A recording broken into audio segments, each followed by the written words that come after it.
Bom dia, sejam todos muito bem-vindos a mais um dia de culto do Evangelho no Lar, nosso culto das 7. Hoje estou com a cara um pouquinho mais amassada, não consegui treinar. Continuação aí da história de semana passada, que eu acordei travado da coluna. Ontem eu acordei de novo e precisei tomar ali umas injeções, mas hoje estou melhor. Graças a Deus estou conseguindo sentar sem sentir dor, sem fazer grande esforço. Bem-vindo, Marcos. Então, vida que segue. Com isso, não consegui treinar para ir levantar para ir treinar. Estou com essa cara um pouquinho mais amassada do que de costume.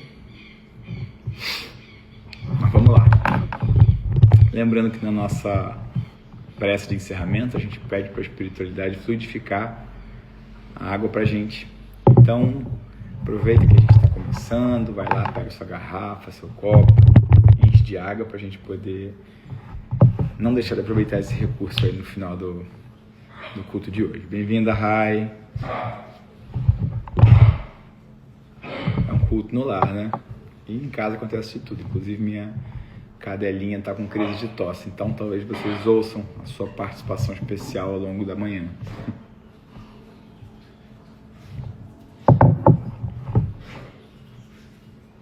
Ela vem aqui pro lado para participar do culto, ó. Então é isso. Lembrando que uma das formas da gente... Pipoca, vai deitar, vai. Uma das formas da gente auxiliar na divulgação desse movimento, que não é só meu, não precisa ser só meu, de divulgação da doutrina... Pipoca!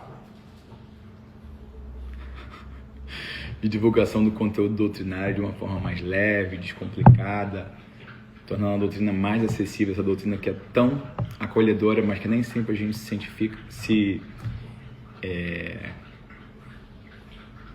nem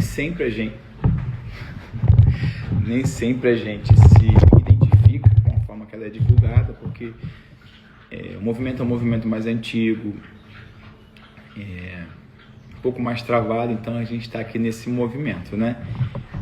De simplificar, de tornar as coisas mais acessíveis. E aí uma forma de ajudar a gente na divulgação, não só... Meu Deus, vai pra cama, vai. Deitada você não tosse. Meu Deus. Pronto, deitou. Então, recomeçando. Uma forma de colaborar com a divulgação do conteúdo doutrinário, de todo esse acolhimento que a doutrina espírita tem para oferecer, além de mandar o aviãozinho agora para quem você acha que as reflexões de hoje vão ser proveitosas, mesmo que a pessoa não consiga assistir nesse momento, a gente lembra que o conteúdo fica gravado, então a pessoa consegue ter acesso a ele a qualquer momento do seu dia. E vou deixar aqui também, a partir de hoje, na descrição, eu estava me atentando somente a colocar o link para o nosso canal no YouTube, na postagem do Story, quando eu vou divulgar a live de hoje. Eu vou deixar aqui sempre na descrição o link para o nosso canal no YouTube, que é uma outra plataforma que dá uma outra divulgação. Então o logaritmo entrega com um pouco mais de facilidade quanto maior for o nosso número de inscritos no canal, quanto maior for a nossa audiência por lá. Então, se vocês puderem, não deixar de ir lá no nosso canal logo mais e se inscrever, é muito importante pra gente. E lá a gente também tem a oportunidade de, depois do conteúdo ao vivo ser salvo, de a gente colocar uma legenda, então facilita às vezes a pessoa está fazendo uma atividade que ela não consegue ouvir, mas dá para ela ler. Então é o mesmo conteúdo, só que um pouquinho mais destrinchado, com legenda e com uma outra capilaridade que a gente sabe que o YouTube entrega.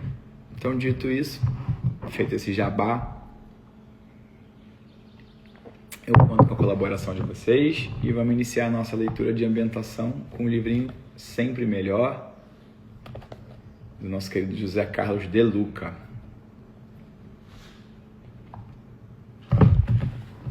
Página 29.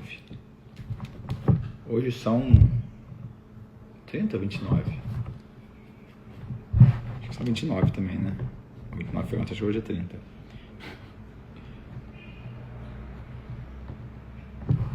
Vamos lá.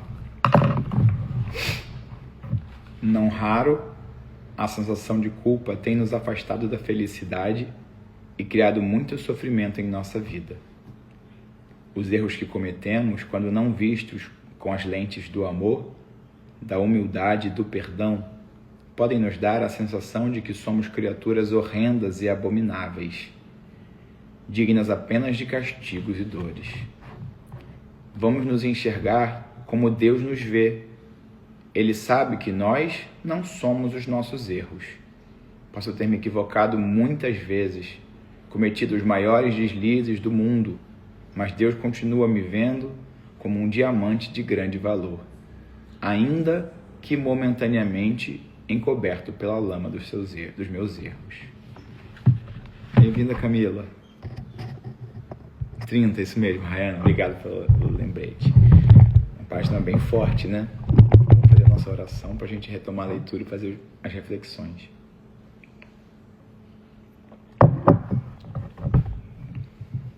Nos elevamos juntos, em prece, em direção ao alto, na busca da presença de Jesus, dos seus emissários de luz, dos amigos espirituais que nos envolvem, pedindo que possamos, a partir desse momento, acalmar os nossos corações, criar uma ambiência de introspecção para aproveitar ao máximo dessas reflexões que nos estão sendo trazidas, indicadas por vós, Mestre. Que nem por um só minuto deixe de estar atento às nossas necessidades de reforma íntima, nos incentivando na direção do bem, do progresso espiritual, moral. Nos inspira e envolve ao longo desses 30 minutos, assim como no restante do dia, que possamos nos manter sintonizados com a Tua causa, Mestre. Que assim seja, graças a Deus. Então vamos lá retomar. Não raro, a sensação de culpa tem nos afastado da felicidade e criado muito sofrimento em nossa vida.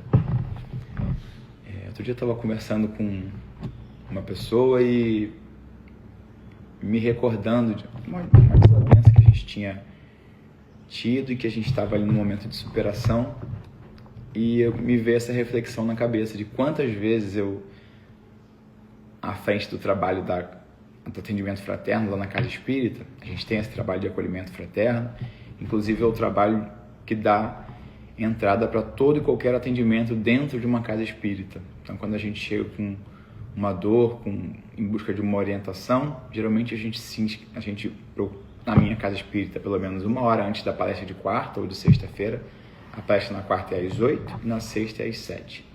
Então, eu chego 1 hora antes, procuro saber onde é o atendimento fraterno. Lá são atendidas até 4 pessoas por noite. Então, a gente, às vezes, até um pouquinho mais, se não forem tão extensos os atendimentos. Sou chamado por ordem de chegada, recebo ali as orientações doutrinárias, o acolhimento necessário. Bom dia, Cida querida. Estou falando do atendimento fraterno lá na nossa casa espírita. E aí a gente... essa conversa, de forma imparcial e sigilosa, resulta uma ficha que é encaminhada para o receituário mediúnico, onde, através de uma psicografia, a gente recebe uma orientação, um acolhimento, além do que foi recebido ali no momento do atendimento, mas geralmente vem o encaminhamento para alguma das atividades que a casa oferece. Bem-vinda, Silvia querida. Mas por que eu falei disso? Porque várias vezes, a gente sabe que quando a gente está desse outro lado da mesa, onde a gente está ali comprometido em oferecer esses acolhimentos, essas orientações, a gente sabe que a gente não está sozinho, que a gente associa aos conhecimentos doutrinários que a gente já obteve, a nossa experiência, toda a influência que a espiritualidade, que sabe da dor de cada um, nos inspira para entregar para aquele irmão que está ali naquele momento. Em vários momentos eu era levado a essa reflexão do quanto a gente estava abrindo mão de ser feliz, de viver momentos incríveis, de prestigiar as conquistas dos nossos amores, assim como ser prestigiados, em função de mágoas que a gente escolheu prolongar por cada vez mais tempo. Então, cada vez que eu me apego a sentimentos menos nobres, como esses de culpa, eu me apego a dor, esquecendo todo o amor que podia estar ali ocupando aquele lugar, aquele papel. Que Deus nos permita ter a consciência de se libertar dessa culpa em algum momento. Mas aquele tempo que a gente perdeu, às vezes anos, a gente não vai ter oportunidade de reencontrar. Então que a gente se lembre disso antes da gente se impregnar com qualquer sentimento de culpa, que nos afaste dos nossos amores, dos nossos amigos, das nossas conquistas. Então, não raro, a sensação de culpa tem nos afastado da felicidade e criado muito sofrimento em nossa vida. Os erros que cometemos, quando não vistos com as lentes do amor, da humildade e do perdão, podem nos dar a sensação de que somos criaturas horrendas e abomináveis, dignas apenas de castigos e dores. Acho que nos nossos últimos 2 cultos, a gente teve essa reflexão do quanto nós precisamos ser menos duros conosco. Quantas vezes a gente acaba sendo compreensivo, amoroso, e usando essas lentes que ele disse aqui, as lentes do amor, da humildade e do perdão, usamos para o nosso semelhante, para os equívocos dos nossos amores, mas quando é a nossa vez de se perdoar, de lidar com as nossas próprias limitações, a gente é severo, a gente se julga uma criatura horrenda e abominável, digna apenas de castigos e dores. Não se permite muitas vezes o movimento do outro que vem em nossa direção buscando reconciliação. Bem-vinda, Janine. Não se permite as oportunidades de se seguir adiante, se comprometer com outras frentes. Vamos nos enxergar como Deus nos vê. Se Deus nos criou a nossa imagem, a sua imagem e semelhança, embora Deus não erre, Ele compreende as nossas limitações. E como a doutrina nos ensina a modificar as nossas lentes? Pois é, nós usamos muitas lentes ao longo do dia, nem sempre a mais correta, Mas aos poucos nós vamos aprendendo, vamos conquistando discernimento para usá-las conforme a realidade, não só os nossos interesses pessoais. Ele sabe que nós não somos os nossos erros. Os nossos erros não nos definem. Uma vida inteira não pode ser apagada por um equívoco momentâneo. Ninguém é a doença que tem. A gente encontra a doença como educadora do nosso espírito. Então a gente se encontra doente, a gente se encontra em equívoco. A gente não é o nosso equívoco. Às vezes a gente se limita... Pipoca, vai deitar, vai! A gente se limita a um determinado episódio para projetar todo o nosso rancor, a nossa mágoa, e se esquece de tudo que a gente viveu até ali com aquela pessoa. E abre mão de tudo aquilo de maravilhoso que ainda poderiam viver juntos. Posso ter me equivocado muitas vezes, cometido os maiores deslizes do mundo, mas Deus continua me vendo como um diamante de grande valor, ainda que momentaneamente encoberto pela lama dos meus erros. Ou seja, por melhor que me pareça para você, não quer dizer que em algum momento eu não possa me equivocar e tropeçar e errar. E isso é o fruto da compreensão e do amadurecimento que eu tenho naquele momento. O que não quer dizer que eu me limito à compreensão e à maturidade que eu adquiri naquele momento. Nós somos criaturas em desenvolvimento, então todos os dias nós somos convidados pelos desafios, pelas doenças, pelos obstáculos, a nos tornarmos criaturas ainda mais conscientes, melhores. Então, eu tenho certeza que todos vocês que estão me acompanhando, assim como eu, se pudesse, retomaria o passado aí e lidaria com várias questões de formas muito diferentes. Mas a gente não pode. Elas serviram exatamente para que a gente tivesse a maturidade que a gente tem hoje. E que a partir de hoje a gente possa ressignificá-las com novas escolhas, com novos atos, usando o nosso potencial de criatura criada à imagem e semelhança divina.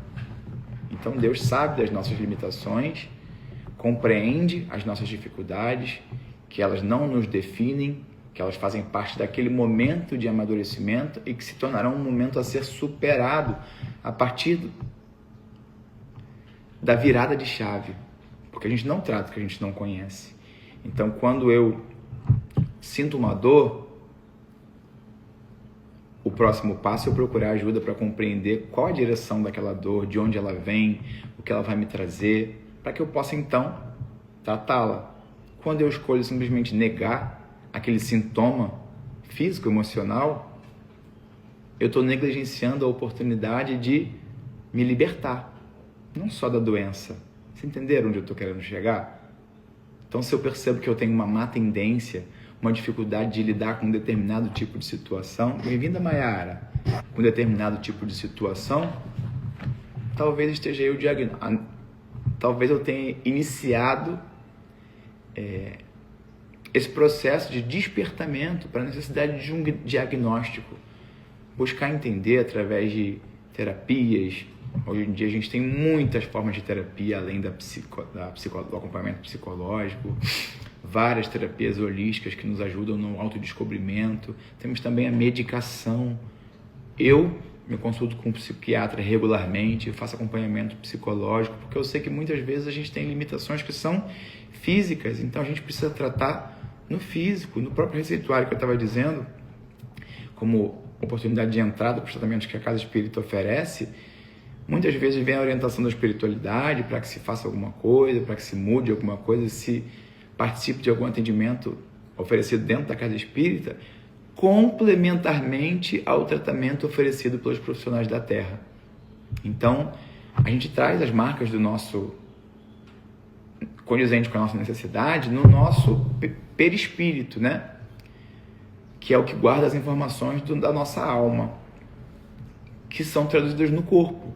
Então, ali na Casa Espírita, eu estou tratando esse campo perispiritual, espiritual. O corpo físico eu preciso tratar junto aos médicos da Terra. Muitas das questões a gente ainda consegue modificar, tratar antes de elas repercutirem no nosso corpo físico. Mas a partir do momento que elas já se apresentaram de forma física, eu preciso recorrer aos profissionais da Terra. Então, não adianta eu ter vergonha, não adianta eu entrar num estágio de negação. Eu preciso me comprometer com a cura em todas as esferas do meu corpo, seja ele espiritual ou físico. Bem-vindo, Yas.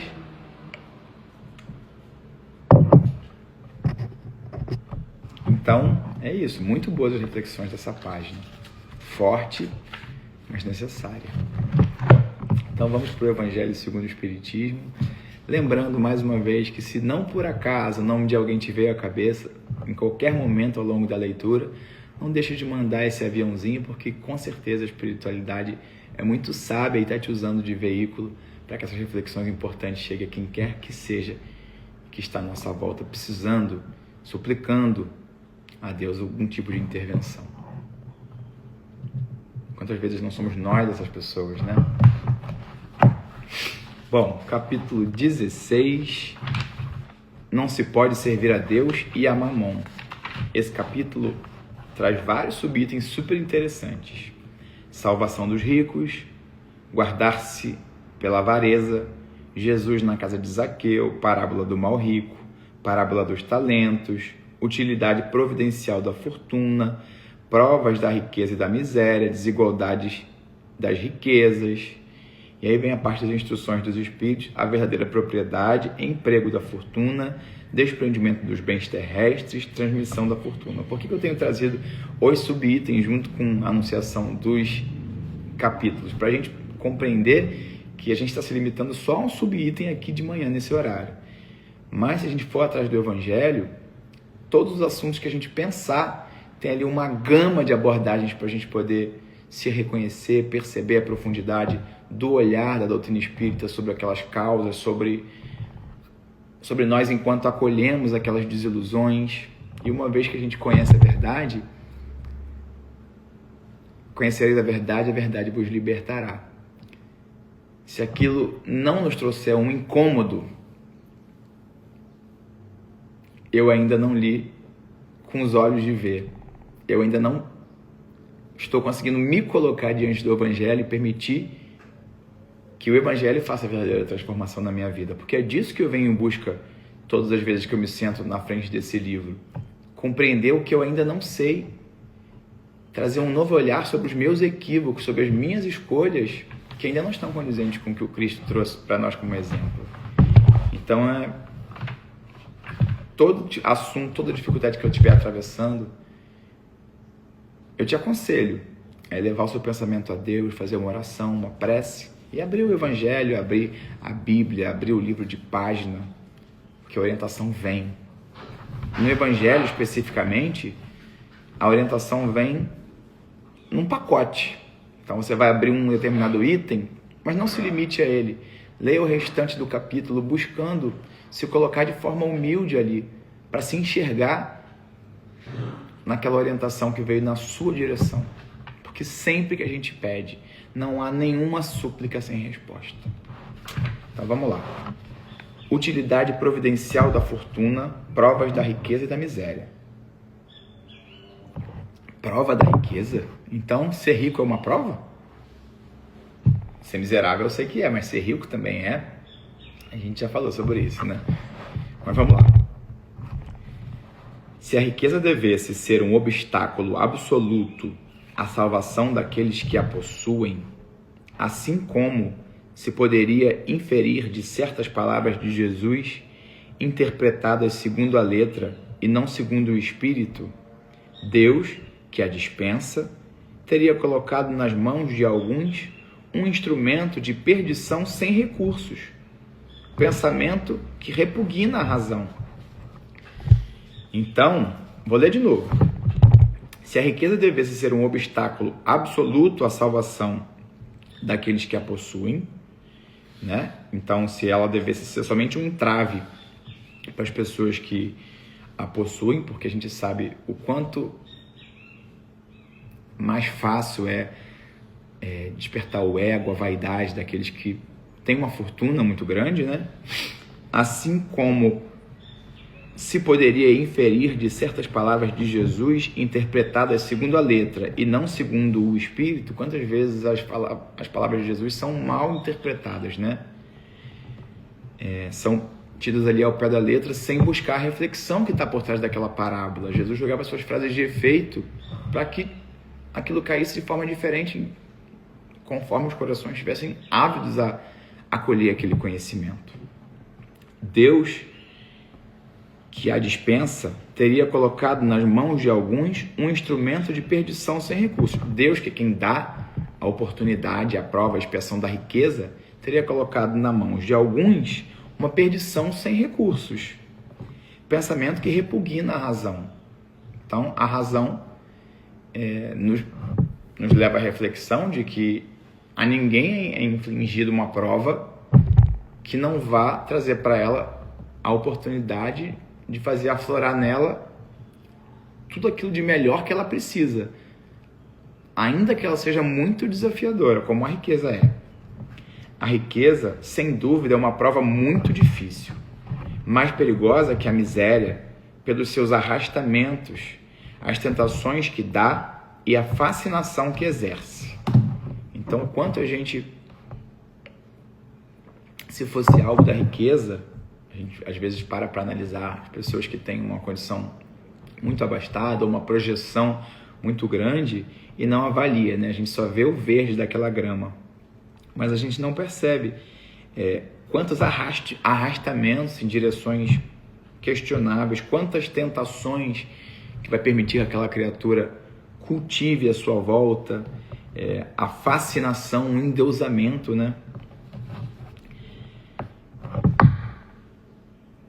É o excitante supremo do orgulho, do egoísmo e da vida sensual. É o laço mais poderoso que liga o homem à terra, a riqueza, né? É o laço mais poderoso que liga o homem à terra, ao material, e afasta seus pensamentos do céu. É quase uma venda, porque o homem se acha tão autossuficiente, o ego dele é tão inflado que ele não acha que ele precisa de Deus. Ao passo que a gente vê uma criatura humilde, atravessando as dificuldades, com menos recursos, se submetendo cada vez mais ao seu Criador, né? Se colocando diante de Deus, pedindo ajuda, pedindo auxílio, pedindo intervenção, pedindo clareza. quantos de nós, se estivéssemos atravessando a prova da riqueza, talvez nem nos lembrássemos de recorrer a Deus? Produz uma tal vertigem que se vê frequentemente aquele que passa da miséria à fortuna esquecer depressa a sua primeira posição. Então, quantas vezes aqueles que eram miseráveis e passaram a ser ricos esquecem depressa todos aqueles desafios que o tornavam mais humano, né?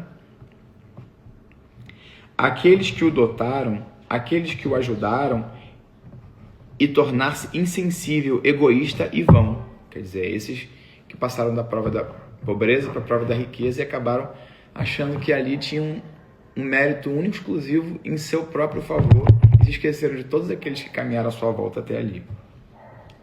Mas do fato de tornar o caminho difícil, não se segue que o torne impossível e não possa tornar-se um meio de salvação nas mãos daqueles que dela sabem se servir, como certos venenos podem devolver a saúde se são empregados a propósito e com bom discernimento. Ou seja, mesmo quando essas criaturas de miseráveis passam para ser ricos, é um desafio muito grande se manter humilde, temente a Deus, buscando ajudar os seus semelhantes. É difícil, mas não é impossível. E aí ele traz aqui como exemplo de que mesmo os venenos mais potentes, se manipulados e convertidos numa forma ínfima na direção daqueles que estão sofrendo, trazem muitas vezes a cura e a libertação. A gente tem um exemplo do veneno de cobra, que é usado numa ínfima proporção para a cura daqueles que estão ali infectados, como os vírus que são usados nas vacinas também, né?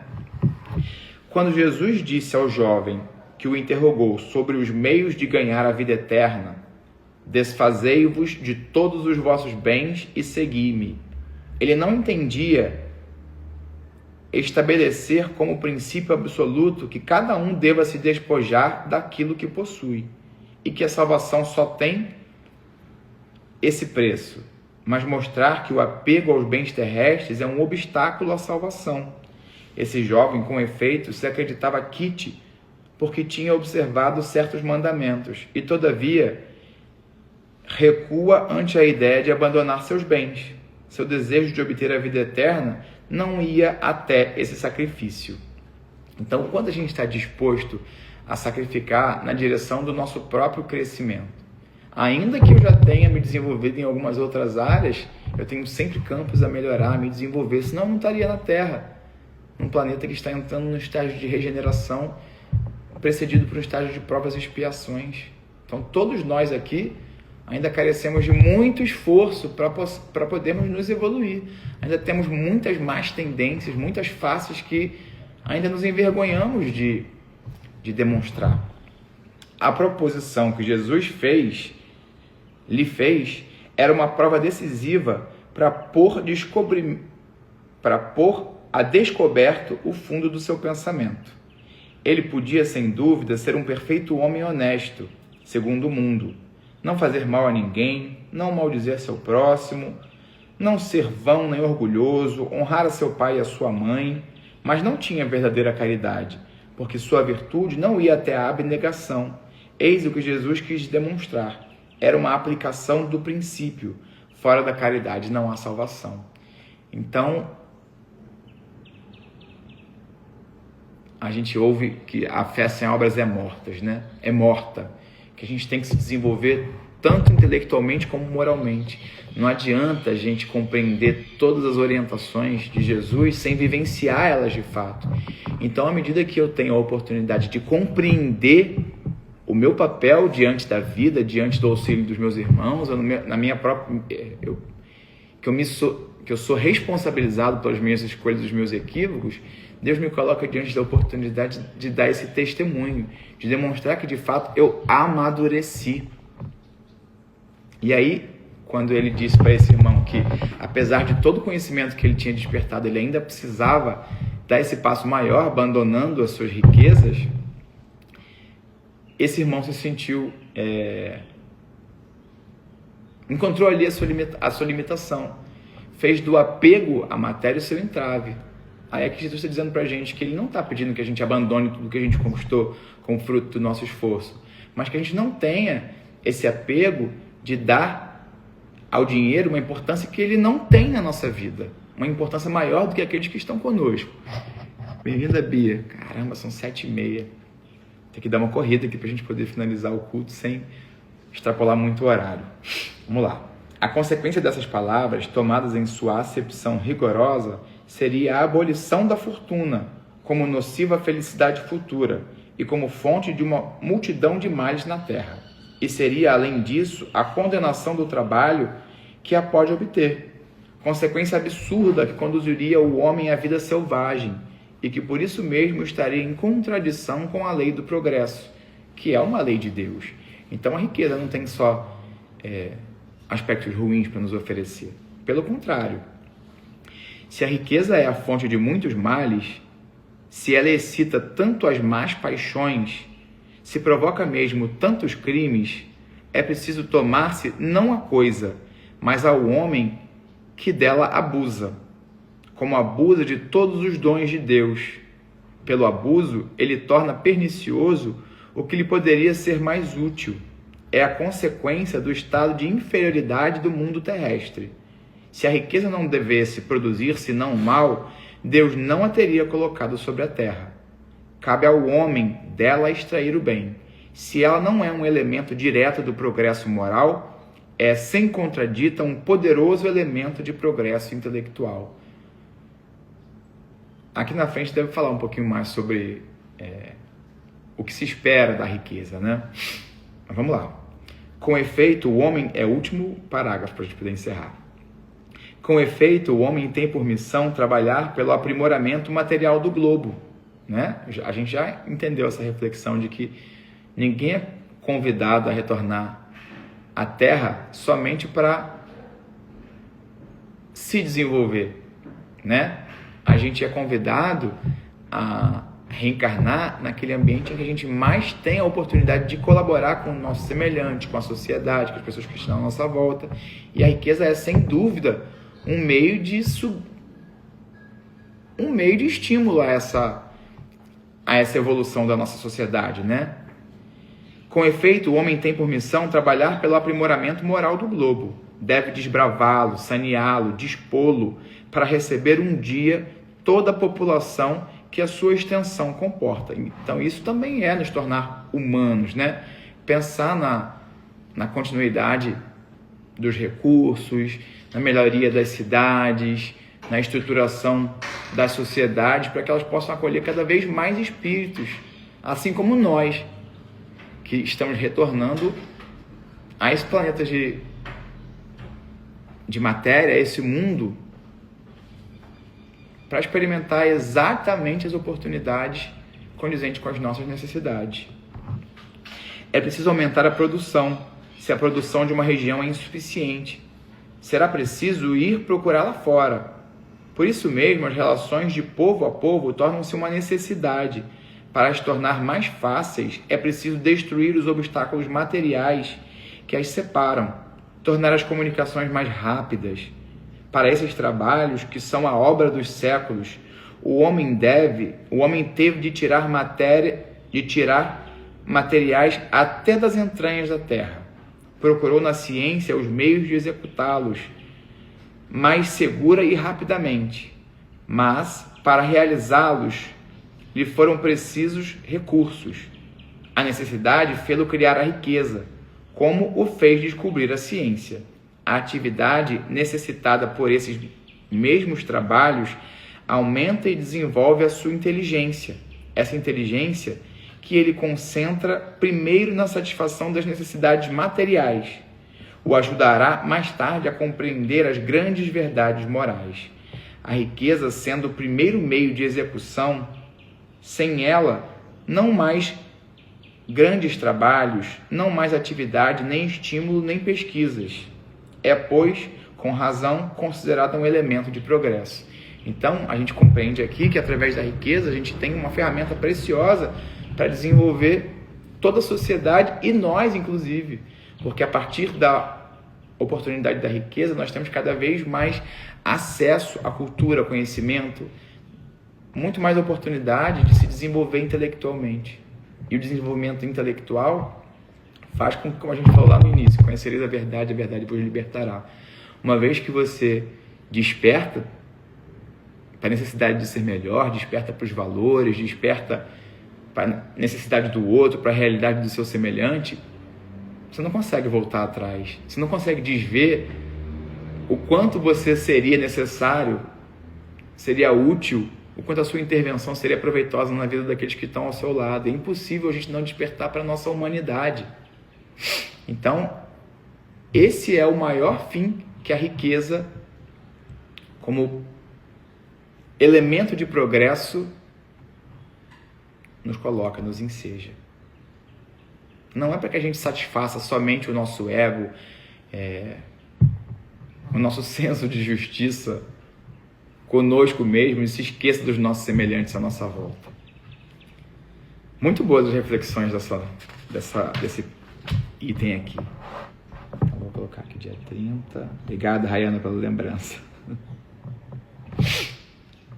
Gente, lembrando que agora ao final do culto, eu levo uns minutinhos para colocar a legenda, escrever um pouquinho sobre a bibliografia e colocar esse conteúdo no meu feed. Então, se você jogar para o lado, arrastar o feed para o lado, ali na aba dos Reels, tem mais de um ano, acho que mais de 2 anos, se não me engano já, de outros episódios onde a gente teve diferentes reflexões aqui. Então, se ao longo do dia, em algum outro momento, você estiver precisando elevar o seu pensamento, também é uma oportunidade fácil e acessível da gente elevar o nosso padrão vibratório, refletir sobre outras questões. Não deixa de compartilhar esse conteúdo com quem você ama ou com quem, por acaso, te veio à mente. A espiritualidade te trouxe um nome não por acaso. Encaminhe o nosso conteúdo, compartilhe as nossas reflexões. Não deixe de se engajar, se inscrevendo ali no nosso canal do YouTube, nos ajudando a divulgar esse conteúdo para que ele chegue para cada vez mais pessoas que possam estar aí ávidas por essa verdade que liberta a gente. É impossível a gente desver tudo aquilo que abre a nossa mente. Bom, a gente lembrou no início da oportunidade de pegar a nossa água, né? Então, você que está aqui até agora, corre, pega aí seu copo, sua garrafinha. Pode ser essa garrafinha que você usa mesmo no dia a dia para matar a sua sede. A minha está aqui do lado, para a gente poder pedir para a espiritualidade fluidificar em nosso favor. E lembra de depois que finalizar o culto, a gente colocar nos copinhos, também está aqui, ó. 2 copinhos, um para a Mari, outro para nossa colaboradora do lar. Compartilhar com quem a gente ama as bênçãos que a espiritualidade manda para nossa casa. Então vamos lá? Querido Mestre Jesus, Deus soberanamente justo e bom, é com muita gratidão que finalizo mais uma manhã de culto do Evangelho em meu lar. Permita, Mestre, que os seus emissários de luz se façam presentes não só na minha casa, mas na de todos aqueles que estão compartilhando comigo esse momento de reflexão. Que o Senhor possa encontrar as nossas portas e janelas escancaradas, ávidas pela sua presença, e que aqui os seus emissários de luz possam realizar uma verdadeira limpeza, acolhendo a qualquer sentimento negativo, qualquer vibração deletéria, qualquer vibração ruim, que elas possam ser acolhidas e ressignificadas na sua direção. Que os nossos lares possam vibrar apenas a sua luz, o seu amor, e que ela seja capaz de nos guiar ao longo de mais uma semana. Não deixa, Mestre, de complementar essa água com composto físico, químico, orgânico, espiritual. Não deixa de transformá-la no bálsamo, no remédio mais indicado às necessidades de cada um que convivem comigo no meu lar. Abençoa os meus vizinhos, de cima, de baixo. Abençoa os meus amores aonde quer que eles estejam. Abençoa, inclusive, aqueles que de alguma forma possam ter se colocado como arbitrários, como adversários à minha caminhada nessa jornada. Que nós tenhamos a oportunidade de dissolver qualquer laço de dificuldade que nos una nesse momento para ressignificá-los através do amor. Segue comigo, Mestre, segue conosco, hoje, agora e sempre. Que assim seja, graças a Deus. Bem-vindo, Natan. Pena que você gostou no finalzinho, mas como eu falei, esse conteúdo vai ficar salvo, eu já vou compartilhar ele agora no meu feed, vai ter aí mais um dia de live aí à nossa disposição para a gente poder voltar, ouvir a qualquer outro momento. Então, muito obrigado a você que me acompanhou, que me fez companhia em mais uma manhã. Semana que vem estamos juntos de novo. Um beijo grande, fica com Deus.